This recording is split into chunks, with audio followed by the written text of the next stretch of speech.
అదే RTV app వార్తల్ని క్షణాల్లో చదివే అవకాశం ఉంటుంది. ఒక న్యూస్ పేపర్, ఒక టెలివిజన్ ఛానల్ మీ చేతుల్లో ఎప్పుడూ ఉంటాయి. తల్లికి వందనం పథకం విధి విధానాలను ఏపీ ప్రభుత్వం ప్రకటించింది. తల్లికి వందనం పథకానికి ఆధార్ కార్డు తప్పనిసరి చేసింది. బీపీఎల్ కుటుంబాల తల్లులకు పథకాన్ని వర్తింపజేస్తున్నారు. 1వ తరగతి నుంచి ఇంటర్ విద్యార్థులకు ఆధార్ నంబర్ పొందాలని ఆదేశించారు. 75% హాజరున్న వారికే తల్లికి వందనం అమలు చేయబోతున్నారు.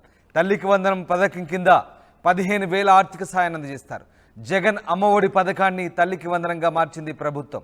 తల్లికి వందనం డబ్బులు, స్కూల్ కిట్ పథకాలు ఆధార్ ధృవీకరణ ద్వారా మాత్రమే అందిస్తామని ప్రభుత్వం ఉత్తర్వులు జారీ చేసింది.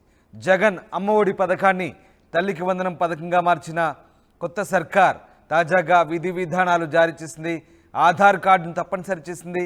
75% హాజరున్న వారికే ఈ పథకాన్ని అమలు చేసే దిశగా ప్రభుత్వం అడుగులు వేస్తోంది. ఈ పథకం కింద 15,000 అందిస్తారు. 1వ తరగతి నుంచి ఇంటర్ విద్యార్థులకు ఆధార్ నంబర్ పొందాలని ఆదేశాలు జారీ చేశారు. ఇక బీపీఎల్ కుటుంబాల తల్లులకు ఈ పథకాన్ని వర్తింపజేస్తారు.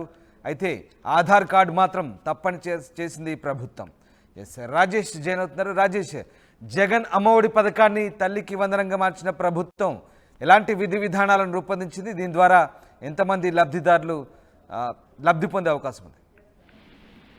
లబ్ధిదారుల సంఖ్య ఇంకా రాష్ట్ర ప్రభుత్వం అయితే నిర్ణయించలేదు. గత ప్రభుత్వ హయాంలో దాదాపు చాలా మందికి 40 లక్షల మందికి అయితే ఈ పథకాన్ని అయితే అందజేశారు. కానీ ఇప్పుడు ఎంతమంది లబ్ధిదారులు ఉంటారంటే ఇంకా ప్రభుత్వం కసరత్తు చేస్తుంది. తల్లికి అంటే గతంలో ఇచ్చినటువంటి అమ్మఒడి కార్యక్రమం పేరుని తల్లికి వందనంగా మారుస్తూ గత ఎన్నికల్లోనే హామీ ఇచ్చారు. కాబట్టి దానికి అనుగుణంగా తల్లికి వందనం పేరుతో బడికి అంటే స్కూల్కి వెళ్తున్నటువంటి పిల్లల తల్లుల అకౌంట్ లో 15,000 రూపాయలు నిర్ణయించారు. ఎంతమంది పిల్లలు ఉంటే అంతమంది అని ఎన్నికల ముందు చంద్రబాబు హామీ ఇచ్చారు. కాబట్టి కుటుంబంలో ఎంతమంది ఉంటే అంతమందికి స్కూల్కి వెళ్లే పిల్లలు ఉంటే వాళ్ళకి 1వ తరగతి నుంచి ఇంటర్మీడియట్ వరకు కాబట్టి డబ్బులు 15,000 రూపాయలు అకౌంట్ లో వేయబోతున్నాయి. అయితే దీనికి సంబంధించిన అంశంలో బిలో పవర్టీ లెవెల్, బీపీఎల్ సంబంధించిన below poverty level ration card ఉన్న వాళ్ళతో పాటు ఖచ్చితంగా ఈ స్కీమ్ కి ఆధార్ అనేది విద్యార్థుల ఆధార్ అనేది కూడా చాలా కీలకంగా ఉంటుంది. దానికి సంబంధించినటువంటి ఉత్తర్వులు అయితే నిన్న రాత్రి రాష్ట్ర ప్రభుత్వం విడుదల చేస్తుంది. ప్రతి విద్యార్థులు ఆధార్ నమోదు చేసుకోవాలని కూడా దీనికి సంబంధించినటువంటి అంశంలో జీవోలు అయితే పేర్కొంది. దానికి సంబంధించిన కసరత్తు జరుగుతుంది. కాబట్టి ఏ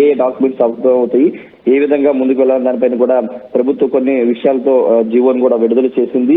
ఆధార్ అనేది మొన్నటి వరకు విద్యార్థుల ఆధార్తో కాకుండా తల్లి ఆధార్ ఉంటే సరిపోయేది. కానీ ఇప్పుడు విద్యార్థుల ఆధార్ కూడా ఖచ్చితంగా ఉండాలని కూడా మెన్షన్ చేసింది. అదేవిధంగా తల్లికి సంబంధించినటువంటి Aadhaar, ration card, pan card, bank account ఇవన్నీ కూడా ఉండాలని కూడా జీవోలో మెన్షన్ చేసింది. ఇప్పటికే ఎన్నికల హామీల అమలుకు సంబంధించి ఒక్కొక్కటిగా అమలు చేస్తున్న నేపథ్యంలో అమ్మఒడిని కూడా త్వరలోనే తల్లికి వందన కార్యక్రమాన్ని కూడా త్వరలోనే విడుదల చేయాలని భావిస్తున్నారు. అయితే ఇక్కడ కుటుంబంలో 2 లేదా 3 పిల్లలు ఉంటే కనుక అంతమందికి ఇస్తామని చెప్తున్నారు. ఇప్పుడు ఆ సంఖ్యను ఏమైనా కుదిస్తారా? మాక్సిమం 2 వరకే ఇస్తారా, లేకపోతే 3-4 వాళ్ళకు కూడా ఇస్తారని దానిపై ఇంకా రాష్ట్ర ప్రభుత్వం కసరత్తు చేస్తుంది. అయితే ఒకే దఫా ఇస్తారా? ఒక కుటుంబంలో 2 ఉంటే కనుక ఇద్దరికి కలిపి ఒకేసారి 30,000 రూపాయలు ఇస్తారు, లేకపోతే దఫాలు 2 దఫాలుగా ఇస్తారని దానిపైన కూడా కసరత్తు జరుగుతుంది. ఎందుకంటే ఒకేసారి 30,000 ఇవ్వడం అనేది కొంత ఆర్థికంగా ఇబ్బంది కలుగుతుంది. కాబట్టి ఒక సీజన్ లో అంటే ఒక 6 నెలలకు ఒకసారి ఇస్తారు, లేకపోతే ఏంటనే దానిపైన ఇంకా ప్రభుత్వం అయితే కసరత్తు చేస్తుంది. పథకాలకు సంబంధించిన అంశంలో ప్రభుత్వం ఖచ్చితంగా ఇచ్చిన హామీలను అమలు చేయాలి. ఆర్థిక పరిస్థితి ఎలా ఉన్నా ఇబ్బంది లేకోకుండా ఆ పథకాలను అమలు చేయాలని భావిస్తుంది. కాబట్టి ఇప్పుడు తల్లికి వందనం కార్యక్రమానికి సంబంధించిన అంశంలో కొన్ని విషయాలతో కూడినటువంటి జీవో అయితే విడుదల చేసింది. అంతేకాదు స్కూల్ కిట్ అంటే ప్రభుత్వం ఇస్తున్నటువంటి స్కూల్ కిట్ పిల్లలకి స్కూల్ బ్యాగ్ తో పాటు ఉచిత యూనిఫామ్, నోట్ బుక్స్, మిగతా అన్ని షూస్ యూనిట్ సంబంధించిన అంశంలో కూడా దానికి కూడా ఆధార్ అనేది తప్పనిసరి చేస్తూ రాష్ట్ర ప్రభుత్వం నిర్ణయం తీసుకుంది. ఎవరైనా ఇంకా ఆధార్ తీసుకోకపోతే విద్యార్థులంతా ఆధార్ నమోదు చేయించుకోవడం కూడా ఆదేశాలు అయితే జారీ చేసింది. రామదాస్, గత ప్రభుత్వం మాదిరిగానే నెల దీన్ని అకౌంట్లో జమ చేయబోతున్నారా? అండ్ అలాగే ఇంట్లో ఎంతమంది ఉంటే అంతమందికి ఈ పథకాన్ని వర్తింపజేస్తారా? ఇదంతా కూడా ఎప్పటి నుంచి అమల్లోకి వచ్చే అవకాశం? ప్రతి నెల కాదు, ఒకేసారి పథకాన్ని లాంచ్ చేస్తున్న గతంలో 5 ఏళ్లలో 4 సంవత్సరాలుగా అయినా అమ్మఒడి పథకాన్ని ఇచ్చారు. అయితే కేవలం తల్లి అకౌంట్ లో మాత్రం నేరుగా 15,000 రూపాయలు గతంలో వేసేవారు. దాంట్లో 1,000 రూపాయలు స్కూల్ మెయింటెనెన్స్ కోసం, తర్వాత ఇంకొక 1,000 రూపాయలు అభివృద్ధి కోసం, స్కూల్ అభివృద్ధి కోసం అంటూ గత ప్రభుత్వం తీసుకుంది. కానీ ఈసారి అలాంటి ఏమి లేకుండా నేరుగా 15,000 రూపాయలు తల్లి అకౌంట్ లో వేయాలని భావిస్తుంది. అయితే దాంతో పాటు తల్లితో పాటు స్కూల్కి వెళ్ళిన విద్యార్థి కూడా ఆధార్ ఖచ్చితంగా అవసరం.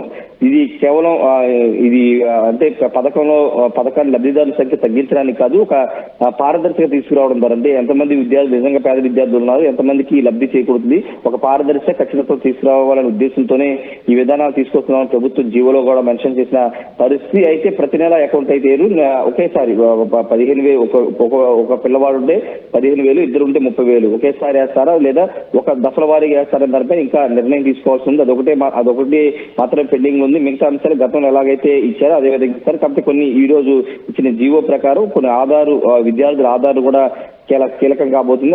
ఆ విద్యార్థుల ఆధార్ కూడా నమోదు చేసుకోవాలి మాత్రం ఇది ఇచ్చింది. వాటితో పాటు తల్లికి సంబంధించినటువంటి అంశాలు ఇంతకుముందు మాట్లాడినారు. ఆధార్ కార్డుతో పాటు పాన్ కార్డు, బ్యాంక్ అకౌంట్ ఇవన్నీ కూడా ఖచ్చితంగా ఉండాలి. వాటి ఉంటే లబ్ధిదారులుగా గుర్తిస్తారని కూడా చెప్తుంది. ఒకవేళ ఎవరైనా విద్యార్థులు ఆధార్ కార్డు పొందకపోతే వాళ్ళు సమీపంలోని సచివాలయాలు కానీ స్థానిక కార్యాలయాలు ఆధార్ అప్లై చేసుకోవాలని కూడా ప్రభుత్వం అయితే మెన్షన్ చేసింది. చూడాలి మరి అంటే ఇప్పుడు ఇంకా మా అన్నదాత సుఖీభావకు సంబంధించిన కార్యక్రమాన్ని కూడా లాంచ్ చేయాల్సి ఉంటుంది. కొన్ని పథకాలు లైన్ లో పెట్టుకుంటూ వెళ్తున్నారు వరుస క్రమంలో. అయితే తల్లికి వందన కార్యక్రమం ఇప్పట్లో విడుదల చేస్తారన్న దానిపై ప్రభుత్వం ఇంకా స్పష్టత ఇవ్వాల్సి ఉంది. ఎందుకంటే దీనిపైన ఇంకా చర్చించి నిర్ణయం తీసుకోవాల్సి ఉంటుంది. ఎంత బడ్జెట్ అవుతుంది ఏంటి అనే దానికి సంబంధించి నిర్ణయం తీసుకోవాల్సి ఉంటుంది. కాబట్టి ముందు మిగతా పథకాలు అమలు చేస్తూ వీటి మీద కూడా సైమిల్టేనియస్ గా కసరత్తు చేసి అమలు చేసే అవకాశం అవుతుంది. Ramdas. Right, thank you Rajesh. తల్లికి వందనం పథకం విధి విధానాలను ప్రభుత్వం ప్రకటించింది. ఈ పథకానికి ఆధార్ కార్డు తప్పనిసరి చేసింది. బీపీఎల్ కుటుంబాల తల్లులకు పథకాన్ని వర్తింపజేస్తారు. 1వ తరగతి నుంచి ఇంటర్ విద్యార్థులకు ఆధార్ నంబర్ పొందాలని ఆదేశించారు. 75% హాజరున్న వారికి ఈ పథకం అమలు చేయబోతోంది. పథకం కింద 15,000 అందిస్తారు. జగన్ అమ్మఒడి పథకాన్ని తల్లికి వందనంగా మార్చింది ప్రభుత్వం. తల్లికి వందనం డబ్బులు, స్కూల్ కిట్ పథకాలు, ఆధార్ కార్డు తప్పనిసరి చేసింది ప్రభుత్వం. మరిన్ని వీడియోస్ కోసం ఛానల్ ని సబ్స్క్రైబ్ చేయండి. లేటెస్ట్ అప్డేట్స్ కోసం వాట్సాప్ ఛానల్ ని ఫాలో చేయండి. అండ్ లింక్ డిస్క్రిప్షన్ లో ఉంది.